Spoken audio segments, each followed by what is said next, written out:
ثم يا أخي لو كان التطبير بزمن أي إمام من الأئمة وسكت عنه حاضرين نسكت، نقول لك كان بزمن الإمام كذا وسكت، بس تطبير ما كان بزمن الأئمة. تطبير أنتوا جبتوه بزمن الصفويين، يعني تقريبا 500 سنة 500 سنة وشوي، جبتوه بزمن الصفويين من أرثوذكس القفقاز، يعني مسيحية القفقاز، كانوا يوم الصليب يطبرون.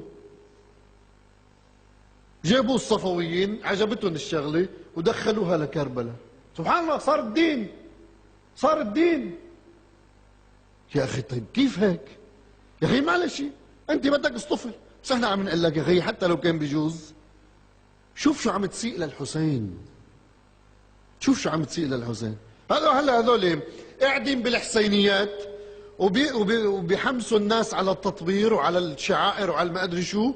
طيب ويا زينب واحنا فداء زينب واحنا لاجل زينب، تفضلوا هاي زينب يلا روحوا قاتلوا، يلا تفضلوا. هاي على شو اسمه بدها تنزل على اليوتيوب.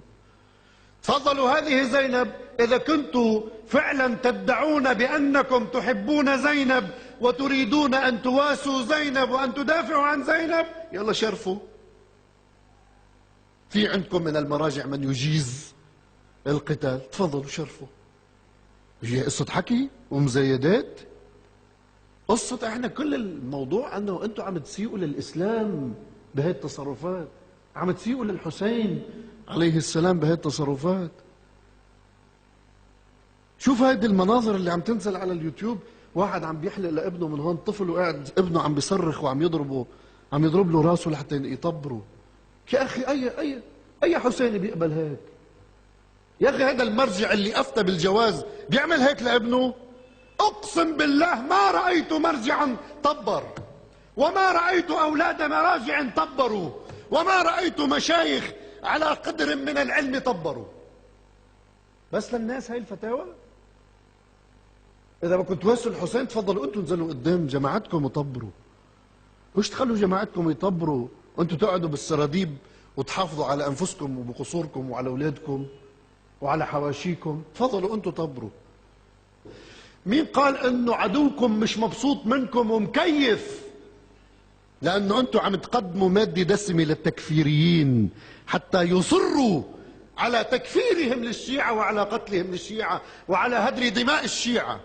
مين قال انه الاستكبار العالمي مش مكيف ومبسوط منكم يا ايها المراجع الذين تحافظون على هذه الشعائر المبتدعة والمختلقة؟ مين قال انه هودي اسرائيل وامريكا مش مكيفة منكم ومبسوطة؟ والله انكم تقدمون خدمة للاستكبار يحلمون بها، لانه مادة التكفير دسمة الآن، ومادة إهدار دم الشيعة دسمة الآن، من خلال هذه المظاهر التي تسيئون فيها إلى التشيع والتي تعطون فيها المبرر للتكفيريين وغير التكفيريين. هيك بدنا نشتغل. حسين عليه السلام هيك كان، لأجل هيك خرج. يا أخي بس خلينا نفكر شوي. حسين خرج بس لنحن نجي نلطم ونضرب صدورنا ونبكي؟ يا أخي والله عمر ابن سعد بكى بأعلى صوته. عمر ابن سعد بكى يوم 10 من المحرم على الحسين بن علي. هل نفعه بكاؤه؟ شو هي قصة بس بكى؟ جماعة عمر ابن سعد حزنوا على الحسين، هل نفعهم حزنهم؟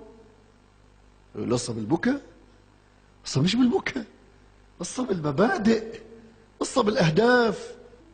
روحوا شو بكرة بال10 بتشوفوا كيف بيفرشوا جمر قدام مقام الحسين كذا متر وبصيروا يمشوا على الجمر بيحرقوا جريهم. روحوا تفضلوا شوفوا.